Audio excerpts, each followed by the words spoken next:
Today, we're going to dive into a really simple but powerful story called Waiting for the Rain. It's one of those tales that feels, timeless.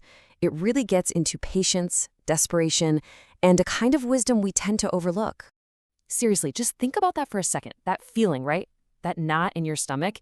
It's a mix of hope and just pure anxiety, where everything, and I mean everything, is riding on something you have zero control over. We've all been there. Well, for the main character in our story, a farmer named Velu, rain wasn't just some casual wish. It was everything.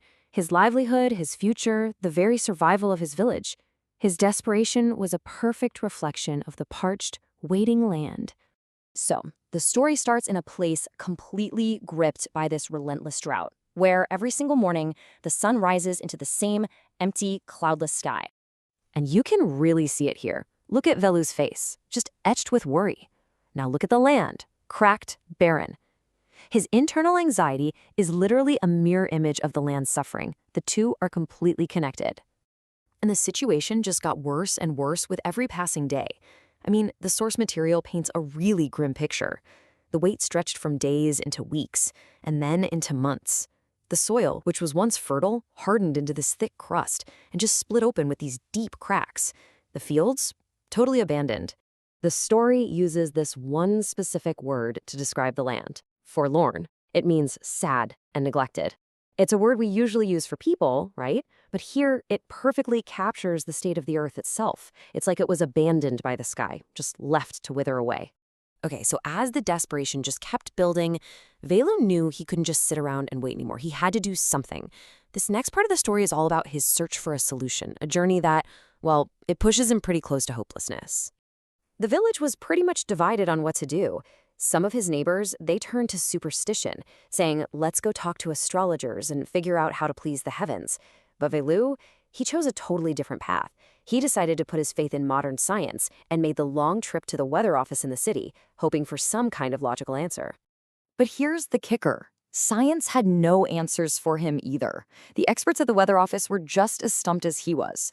They're looking at all their charts, all their models, and the only thing they could say was, so many favorable conditions, but still no rain. Very odd.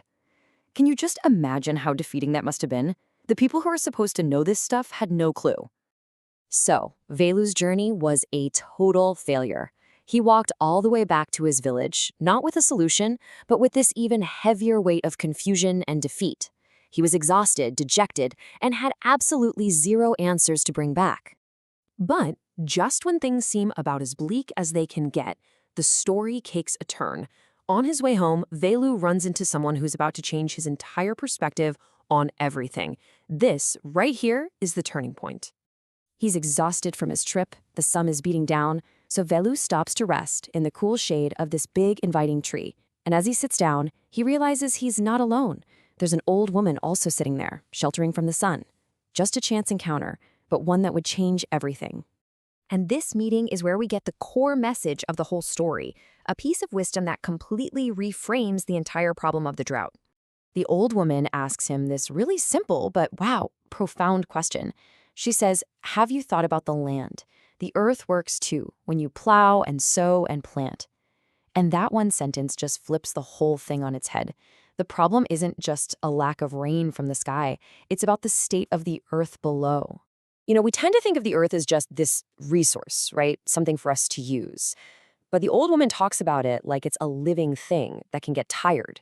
It's worked tirelessly, season after season, for centuries, with no real break.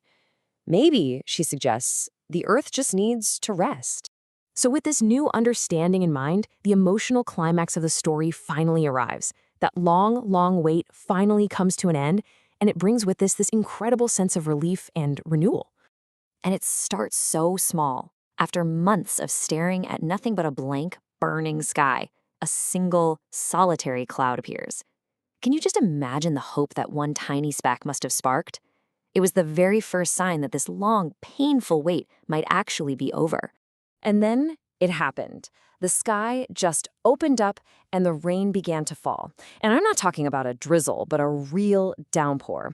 A flood of life-giving water just washing over the cracks, thirsty fields, finally quenching a thirst that had lasted for months on end. The pure joy here is just, you can feel it. This is the moment they'd been living for, hoping for, and had almost completely given up on. The wait was finally over. The land could drink again, and the whole community could finally breathe this huge, collective sigh of relief. And so, this simple little story leaves us with a very big, very modern question. The tale seems to suggest the drought was a kind of forced rest for an overworked earth. And it makes you wonder, doesn't it? In our own world, a world that demands constant growth, constant productivity, when do we ever let the earth rest? What's the cost of never, ever stopping? It's definitely something to think about.